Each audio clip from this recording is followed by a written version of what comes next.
ఈ హెడ్డింగ్ చూసి షాక్ అవ్వడం అందరి వంతు అవుతుంది.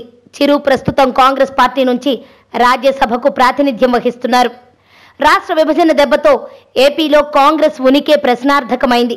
ఎప్పుడు ఏ నాయకుడు పార్టీకి గుడ్ బై చెబుతాడో తెలియని పరిస్థితి.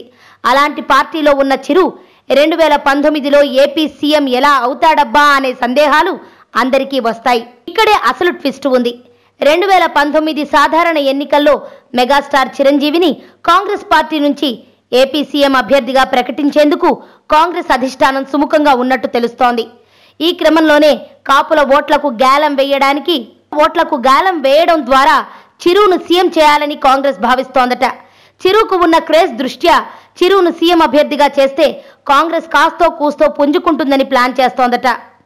ప్రస్తుతం కాంగ్రెస్ అధిష్టానం కూడా ఏపీ కాంగ్రెస్ చీఫ్ రఘువీరారెడ్డి కన్నా చిరుకే ఎక్కువగా ప్రయారిటీ ఇస్తుండడంతో రఘువీర చిరంజీవి మధ్య దూరం పెరిగిందని ప్రచారం జరుగుతోంది.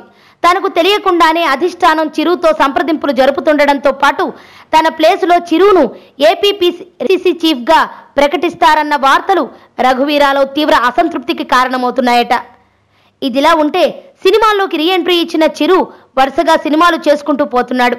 ఈ క్రమంలోనే ఆయన పాలిటిక్స్కు గుడ్ బై చెబుతారన్న మరో ప్రచారం కూడా జరుగుతోంది. చిరుకు పొలిటికల్గా పెద్ద క్రేజ్ లేదు.